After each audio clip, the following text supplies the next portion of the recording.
Oh, this is going to be fun, though, on the top side. So Breathe is going to take advantage of the fact that Gwen survives 10 bans, gets through. He's going to R5 that. Who is coming with Bard, and we'll see if Breathes up to it. His Wave's in a really tough spot. This is what we want to see from Ultra Prime, though. Play towards Zhong, get this Ambessa ahead as they go for the 3-on-1. Breeze's going to flash, though, and dash himself back to safety. But safety is only an idea, a construct in his mind, as he will drop for first blood. But the bigger question, and it's another way that Light, as you kind of called out earlier in Game 1, can play those facilitator champions well for his squads. Sivir with those leading waves gives you a lot of prio, like we just saw the prio on the Drake go down here for Weibo. TN does secure it, and Ultra Prime are a little bit too slow to punish them on the way out. You highlighted the power of the Sivir being ahead for Light will be, because we talk so much about how he can be so successful on those facilitation champions, and that's how Sivir can play as a facilitator. Hold on, Chris engaged. Gonna knock up Saber, but you don't want to go after the Galio. He'll invite you in with the taunt, and Aaron Flash goes from Crisp. He gives the kill over to Junhao. They're going after Tien as well. Going to go into the Unstoppable form and make sure Junhao does not get that knock-up. But no real turn here for Weibo. Just a bit of an errand engage there from Crisp. Oh, Chains Corruption, cleanse. All right, good cleanse check there. Passed by Light. Yeah, was a little surprised that Weibo signed up for that fight. I think it's a very scary fight for Weibo. We'll have to see if that manifests, because Ultra Prime for now are trying to set up shop towards the mid side, but the top side is bleeding towards them. Junhao gonna have to pop the Crescent Guard, but low range means that everyone can just get right on top of Junhao. Hero's Entrance hits onto 2, so they're gonna be able to trade Chris back out, but Tien on the wrong side of the fight. That is a way Aaron Tippers coming out from Xiao, who isn't gonna stun anybody up, but luckily Tippers is just gonna play the space game, keeping everyone else away from Tien, who does knock down Xiaoza. Baya and Saber looking for a way back in, but a great dash over the wall from Tien is going to make sure no knock-up lands. Xiaohu, though, is going to get taunted and shot down by Baya. Tien looking to weave his way back over towards this Varus, but Saber is looking to play Protector. Good unstoppable form, but Tien just can't really close this gap down. And Saber and Baya on the Galio, but when you're playing Galio, I mean, it's all about the early to mid-game, what you can do. Because later on, you don't have the damage to keep up, and Zhong not going to be able to keep up here on the side lane. He's going down. Breathe TPing in just made it so easy. He'll be picked off there, and there's something. We would have gotten 1v1 anyway. Just about what can you trade. Hold on, though. Here comes a 4v2. That Timbers lands there for Sao, who's trying to get away from his turret, as Chris is going to provide some cushion with the knockups, and he's actually going to catch the guy taking the turret, but the aggro drops alongside the general for Weibo. Good response there from Ultra Prime on the other side of the map. They should be able to knock down this dragon, but Tien is smelling something sweet here. Maybe it's a steal on Tote. He'll walk his way up towards the pit, try to smite and drive away. He won't get it. Tempered Fate, though, is actually only going to clip Saber. But execution going to go wide. It's actually going to find Crisp, and that is not the target that Zhong wanted. Hero's Interest going to come out. No knockups found. Saber trying to create space. His Light is getting heralded by Junhao. Not going to land through the flash as they try to send the Ambessa wayward. Breathe now having to flash out, and finally the fight lines will restore themselves back to normal. Can't fight yet. A lot more hurt coming down here. Remember, Chris does not have his ultimate up on this Alistar, so he's a lot less tanky. Saber, though, not going to land the Hero's Punch. He's going to get a 3-man taunt down, though, and there is exactly the fire starter that Ultra Prime needed, as Baya and Saber will clean up the fight. No kills found for Weibo, only Ultra Prime here. His actual mids, but, you know, that's fine. It's called Justice Punch, not Justice Bow and Arrow.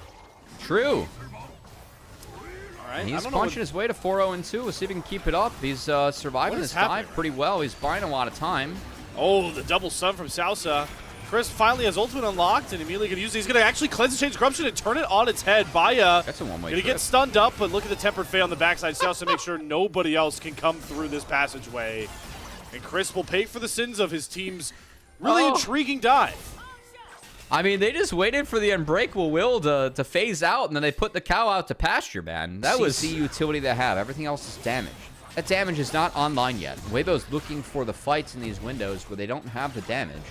They're playing these like multiple rotation spell fights where it really is just Ultra Prime that are stronger now. I'd much rather have Gwen or Sivir on that top side to make sure I'm funneling resources into like one of those damage dealers, but I guess we'll take what we can get right now as Xiaohu's up there. We'll see if he even burns a TP to try and contest this. They do have vision over the objective, but I don't think this is a fight they want. As, yeah, they're going to give it, and Weibo's in full catch mode right now. Trying to lean into the power of Light disintegrating these mid waves, and like you called out, just catching up on waves. Like to get Xiaohu in a better spot. Con too, like you don't want to give that one for free, but we have seen Otacon, especially this past weekend, be botched by a lot of teams around the globe. Side landing looking a bit botched here for Zhang, but you know what solves all ailments? A giant statue man flying down from the sky to save you. More accurate Galio right there. Weibo did lose both ultimates on their solo laners here, so that means they can't defend the turret as Tempered Fate comes in. Chris gonna have to pop that ultimate to run out. Oh, Chris. How many times will you send this guy out to pasture? Oh, wait, maybe he's getting a forever home the way he flashed out of that engage. Chris survives this time, but Herald's in the pocket of Ultra Prime, and they're looking to cash in a tier 2 turret. Get the crash in. Just give me a crash, yeah. Yeah, just a crash. But hey, you know what's bigger here, Cubby? Complete control of this. Objective is yet to be nerfed, you know? Nerf further, right? Oh, okay. Nerf the Annie there, getting the flash out of Xiaohu. Is Chris is again just the bull with a bull's eye on the back of him, taking up a lot of the damage here. Chris is not going to survive long enough because he once again loses his Alistar ultimate and eats a piercing arrow. Chris going to go down, and Ultra Prime can take the Opticon, and an uncomfortable conversation must be started here for Weibo. Can we really invest into this darkness, 4 versus 5, to shut down this take? Oh, they saw Mbessa. They did see the Mbessa. Oh, but they didn't see Junhao engaging on top of Xiaohu. The knockup lands on the Galio, and there's no way for Annie to play this game out. There's no way for Breathe ever getting with this Gwen, but my God, the bouncing blades from Light, along with Otacon, and the pack Saber goes down to Otacon. MVP to Otacon for Weibo.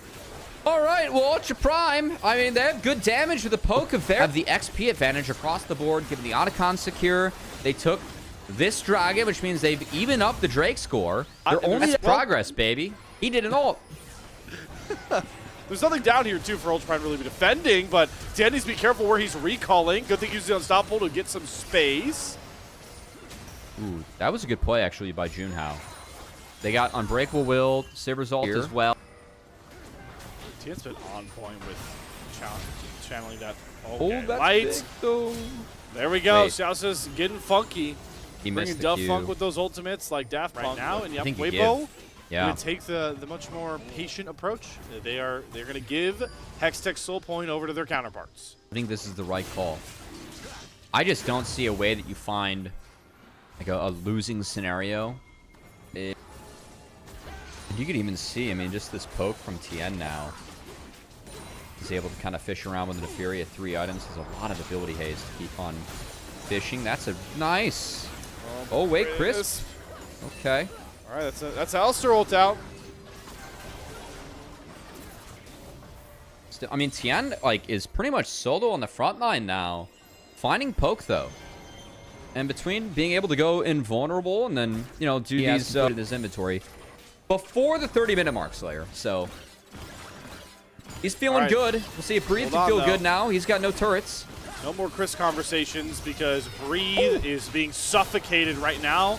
But it's Tien that's able to cover for Zhang. He needs the ball execution. There's that stasis coming down. The hero's entrance is going to land the knockup, but the Tempered Fate locks everybody golden. The taunts come across, and Zhang is able to come out on top. But here's Light showing up to the fight. Pops the on the hunt, and look at this disgusting Sivir damage from Light. Just like that, he finds himself 3 kills, and he's hungry for more. Saber has to flash away from Chris just to make sure there's no angle to chase down Baya. But Tien with the pack looking... won't find it with his low HP bar. It's Light to the rescue as, again, Weibo looking a bit sloppy in these fights. But we didn't really see Ultra Prime, again, fully connect on this opener, and things continue to slow down. No dive. We're just going to get rid of the turret. Hey, now it's just a fight, and Saber is gone. The Tempered Fate's a little bit too late. Not going to land for Chris as well onto Zhang. The 2-pointed spear forward for Ultra Prime's early game win have now been taken down. Right in front of the Baron pit. And Ultra Prime beginning to really split apart at the seams as this scale-heavy threat. It's a Saber div. They're going to hit it. You can see Junhao's basing right now, so this is going to be Baron given and a race to get to the Hextech Soul. I will say, I mean, if you're Ultra Prime, you'll give Baron for Hextech Soul. You will. You're still down control on the map. I think that you have time with the Baron to get a base off. Like you pointed out, Cubby, they might have just given away game 2 with it. I mean, it got so much worse for Ultra Prime in that time. Weibo knew what they drafted, and despite some of their earlier errors, maybe Force taking this first inhibitor turret down just yet. Yep, just gonna take the inner as Tien, the extra puppers. And you can see him fishing with those darkened daggers now. I mean, if he hits on both, with the puppers helping clean him up now, that's Junhao quite low. So I do really like Tien's build this game. I think Serpent's Fang was a good call, just to help deal with that little extra mileage that might be the shielding. On top of the fact that the GA also, Yeah. you talked about how makeshift the front line is. You can play a little bit more like a front line, the Fury, knowing that you'll be able to res back up. There's one of those quirky tempered fates that we were looking for with Xiaosha. It's That's turret not dead. going to make its mark, so That's there's the inhib dead turret now, down. too. Inhib dead, right behind it. 2 inhibs dead down. Aces on Gwen. We've got GA on a Fury and Sivir. So this one shot really can't ever really come around. As they look for an engage there onto Light, but he's able to flash, cleanse himself back out of safety, and now the front to back can look. It's actually going to be a flash from Saber to land a taunt, and they are going to be able to burn down Light. Stasis is galore come out, but Light survives. The damage cannot get close enough despite how low these health bars are. The GAs, like we talked about, coming up, so there's no one-shot threat from Ultra Prime. It's just another untargetable flash dash as Tien once again dances with death and wins. Tien's GA was burned. That's the only life taken off of Weibo as they wipe the fight. And the scaling comp for Weibo, it worked out. They made a couple of poor decisions to fight early with some good play from Ultra Prime, but Weibo, they dug deep. And they made this game, I think, look pretty one-sided in the end, frankly. They learned to respect their opponents and respect the comp they've drafted, but when it was their time to shine, there was no one brighter in the late game stage than Weibo, who are one game away from another playoff berth. And